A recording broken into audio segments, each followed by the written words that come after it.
Learning is actual goal of life.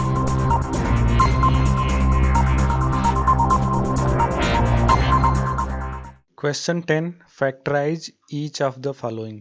यहाँ पे दो क्वेश्चन है, इसको फैक्टराइज करना है। पहला है 27y cube plus 125z cube. तो देखो क्वेश्चन 9 में हमने ये एक्सप्रेशन पढ़ा था, फर्स्ट एक्सप्रेशन यही है क्वेश्चन 9 में, x cube plus y cube is equal to x plus y एक ब्रैकेट में, दूसरे में x square minus x y plus y square. ये भी एज ए आप एक फार्मूला मान के याद कर लो, क्योंकि बिना इस फार्मूले के जो है ये फैक्टराइज ही नहीं होगा। तो इसके रिस्पेक्ट में अगर हम कंपेयर करें लेफ्ट हैंड साइड को, तो यहां से एक्स आप जो है इसको क्या लिख सकते हो, पहले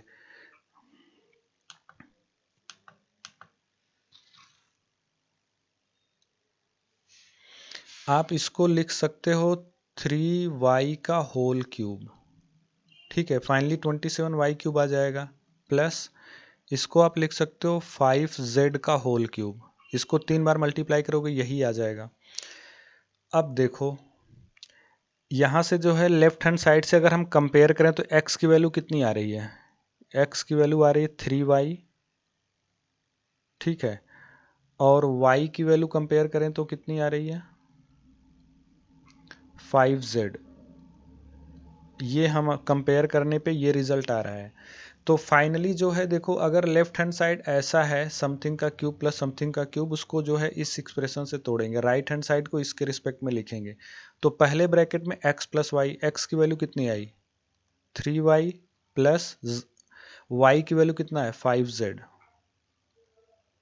ये रहा, और दूसरे में एक्स स्क्वायर है यानी 3y का होल स्क्वायर, इसको लिखेंगे 3y का whole square minus x y, x की वैल्यू कितनी है 3y है,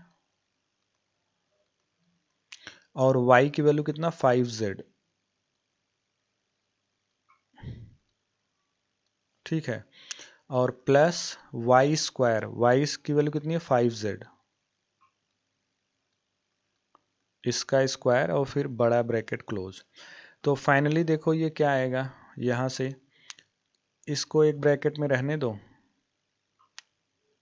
3y प्लस 5z, और दूसरे ब्रैकेट में देखो क्या आएगा, इसको स्क्वायर कर दो तो आएगा ये 9y स्क्वायर, इन दोनों को मल्टीप्लाई कर दो तो माइनस 3 5 जा 15 yz,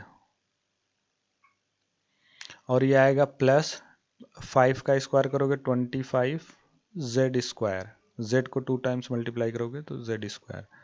तो फाइनली जो है ये फैक्टराइज हो गया, x का एक फैक्टर ये है, दूसरा फैक्टर ये है, ठीक है। तो फाइनली ये आंसर हो गया इसका।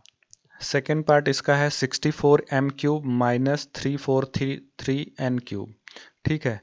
तो इसके लिए जो है प्रीवियस क्वेश्चन 9 में ये फार्मूला आता है, x cube minus y cube is equal to, एक फैक्टर इसका x माइनस वाई होता है और दूसरा फैक्टर ये होता है। ये भी आपको जो है मेमोराइज करना पड़ेगा एज ए फार्मूला, ठीक है, तभी जो है ये फैक्टराइज हो पाएगा, अदरवाइज नहीं फैक्टराइज हो पाएगा। तो इन दोनों को अगर हम कंपेयर करें तो देखो क्या आता है, इसको आप लिख सकते हो 4m का होल क्यूब, ठीक है, और माइनस इसको लिख सकते हो 7n का होल क्यूब, 7 को 3 टाइम्स मल्टीप्लाई करोगे 343 आएगा। तो इससे ये पता चला कि x की वैल्यू कितनी आ गई 4m और y की वैल्यू कितनी आ गई 7n,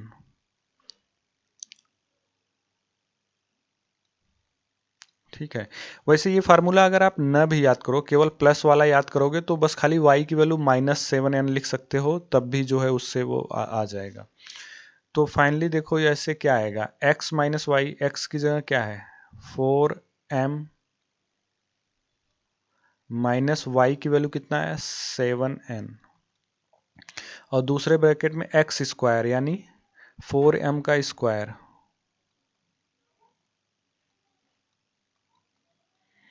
plus x y, x की वैल्यू है 4m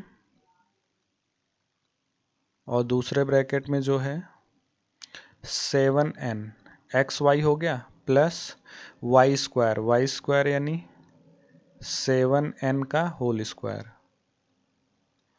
फाइनली जो है इसको अगर और सॉल्व करें तो आएगा ये 4m माइनस 7n,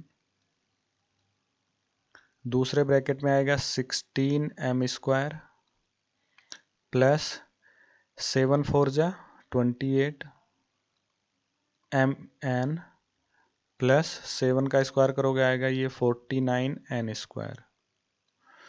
तो अब देखो दो फैक्टर आ गए, दिस इनटू दिस, तो फाइनली ये आपका आंसर हो गया। What's going on? What you doing tonight? 'Cause I wanna see what it's like. You decide where we're going.